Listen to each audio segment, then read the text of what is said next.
দ্বাদশে শুধু প্রেম নিয়ে ভগবানের সেবা হয়, সেটাই হচ্ছে সর্বশ্রেষ্ঠ। তার মধ্যে ব্রজ গোপীদের প্রেম সব থেকে শ্রেষ্ঠ। নারদ মুনি মনে মনে ভাবতেন কি আমার মতো শ্রেষ্ঠ ভক্ত নাই। ভগবান তার মনের কথা বুঝে ফেলেছেন। নারদ মুনির মধ্যে একটা অহংকার দেখা যাচ্ছে। ভগবান তখন মাথার বেদনা করে, মাথার ব্যথা হচ্ছে বলে একটা অভিনয় করে নারদ মুনি এসে দেখেন ভগবান গোড়াগড়ি দিচ্ছেন, মাথায় বেদনা হচ্ছে। তখন নারদ মুনি জিজ্ঞেস, প্রভু তোমার কি হয়েছে? আমার সাংঘাতিক মাথা ব্যথা। তখন নারদ মুনি, কি করলে ভালো হবে? ঔষধ কোথায় পাবো? বলছে কি ভক্তের পদধূলি, তুমি তো আমার পরম ভক্ত, তোমার পদধূলি দাও, আমার শেষ হয়ে যাচ্ছে, এই পদধূলি দাও। তখন নারদ বলছে আমার পক্ষে সম্ভব নয়, তোমার মস্তকে আমার পদধূলি দিতে পারবো না, তাহলে তুমি যেখানে পাও নিয়ে এসো। তারপরে নারদ মুনি গেলেন ব্রহ্মলোকে। ব্রহ্মা বললেন আমি পারবো না, আমি যার আদেশে আমি সৃষ্টি করতাম, আমি তাকে তার মাথায় পদধূলি দিতে পারবো না। শিবের কাছে গেলেন, শিব বলছেন অসম্ভব। ফিরে আসলেন, ভগবান বলছেন তুমি ঔষধ নিয়ে এসেছো? ভগবান বলছেন না, আমি তো কোথাও পাইলাম না, কোথাও পেলাম না। তখন বলছে ঠিক আছে তুমি বৃন্দাবনে একবার যাও। তখন বৃন্দাবনে গেলেন। সংক্ষেপে বলছি, ব্রজগোপীদের সঙ্গে দেখা হয়ে গেল। ব্রজগোপীরা দেখার সঙ্গে সঙ্গে নারদ বাবা কোথায় যাচ্ছেন, কি হচ্ছে, এত তাড়াহুড়া হচ্ছে কেন? নারদ মুনি বলছে সর্বনাশ হয়েছে। কি হয়েছে? কৃষ্ণের মাথার বেদনায় ছটফট করছে ভগবান শ্রীকৃষ্ণ। কথা শোনার সঙ্গে সঙ্গে গোপীরা সবাই মূর্ছিত হয়ে পড়ে গেলেন, ফিট হয়ে গেলেন। নারদ মুনি আরো একটা বড় সমস্যায় পড়লাম, ওরা তো সব ফিট হয়ে গেছে।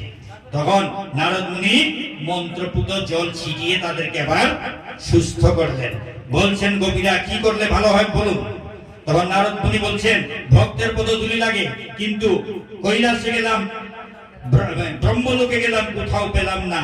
তখন গোপীরা বলছেন আমরা দিচ্ছি বলে তাদের পদধূলি ব্যাগ ভর্তি করে দিয়ে দিলেন, এই তোমার ভক্তের পদধূলি নিয়ে যাও। তখন সেই ভক্তের পদধূলি নিয়ে নারদ মুনি ভগবান শ্রীকৃষ্ণের সম্মুখে গিয়ে উপস্থিত হলেন, বললেন এই ভক্তের পদধূলি নাও। তখন ভগবান সেই ব্রজগোপীদের পদধূলি মস্তকে ঢেলে বললেন এতক্ষণে আনন্দ পেলাম, তুমি আমাকে বাঁচালে। তখন নারদ মুনি বলছেন এই যে ব্রজগোপীরা, প্রভু একটা কথা আমার মনে যাচ্ছে, প্রশ্ন যাচ্ছে, এই যে ব্রজগোপীরা তোমার মস্তকে চরণের ধূলি দিল, ওরা ভয় পাচ্ছে না যে তাদেরকে নরকে যেতে হবে? তখন ভগবান শ্রীকৃষ্ণ বলে তুমি তো নরকে যাবার ভয় পাচ্ছ, তাই আমাকে পদধূলি দিলে না। আমার যে মাথা ব্যথা, যে প্রাণ বেরিয়ে যাচ্ছে, তা তুমি চিন্তা করো নাই। তুমি নরকে যাবে তার চিন্তা করে তুমি এইরকম অসুস্থ অবস্থায় ফেলে চলে গিয়েছিলে। কিন্তু ব্রজগোপীরা শোনার সঙ্গে সঙ্গে কি করলো? তারা নিজের পদধূলি তোমাকে দান করলো। তারা নরকে যেতে ভয় পায় না, তারা ভগবানের আনন্দ চায়। কৃষ্ণ সুখে সুখী, কৃষ্ণ দুঃখে দুঃখী, সুতরাং তারা দিয়েছে, তুমি তো পারো নাই। তখন নারদ মুনি লজ্জিত হয়ে চলে গেলেন। তখন গোপীদের মাহাত্ম্য চিন্তা করে করে নারদ মুনি প্রস্থান করলেন। এইভাবে প্রেম, ভগবান গীতাতেই বলছেন যারা প্রেমময়ী সেবায় যুক্ত সেই ব্যক্তি, সেই রকম ব্যক্তি আমার অত্যন্ত প্রিয়। প্রেম নিয়ে যারা সেবা করে তারা শ্রেষ্ঠ।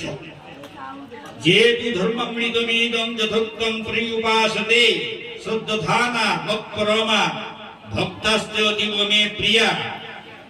যারা আমার দ্বারা কথিত এই ধর্মামৃতের উপাসনা করেন সেই সকল শ্রদ্ধাবান মতপরায়ণ ভক্তগণ আমার অত্যন্ত প্রিয়। যারা আমার এই গীতার উপদেশাবলী শ্রবণ করেন, অনুসরণ করেন, এই গীতার উপদেশ মতে চলেন, তারা আমার অত্যন্ত প্রিয়। বলছেন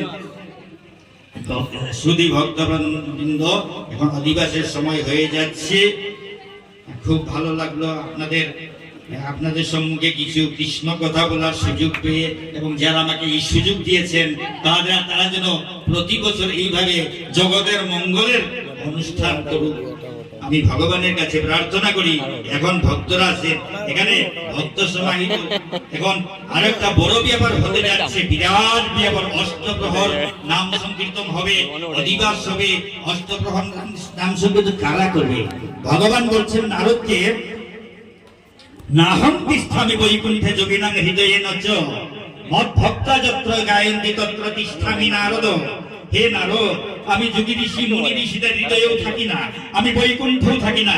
আমার ভক্তরা যেখানে কীর্তন করে সেখানে আমি অবস্থান করে তাদের কীর্তন শুনি। সুতরাং কীর্তন, কার কীর্তন শুনে? আমার ভক্তরা কীর্তন করলে আমি শুনি বলছেন। এখানে ভক্তরা কীর্তন করবে। আজকের এই অধিবাসে সেই শ্রেষ্ঠ শ্রেষ্ঠ ভক্তদের আহ্বান করা হবে, মহাপ্রভুকে আহ্বান করা হবে, নিত্যানন্দ প্রভুকে আহ্বান করা হবে। সেই সব ভক্তের সঙ্গে সমস্ত জগতের সব ভক্তরা মিলিত হয়ে সংকীর্তন আরম্ভ করবে।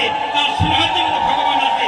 হরে কৃষ্ণ কৃষ্ণ কৃষ্ণ হরে হরে, হরে রাম রাম রাম হরে হরে।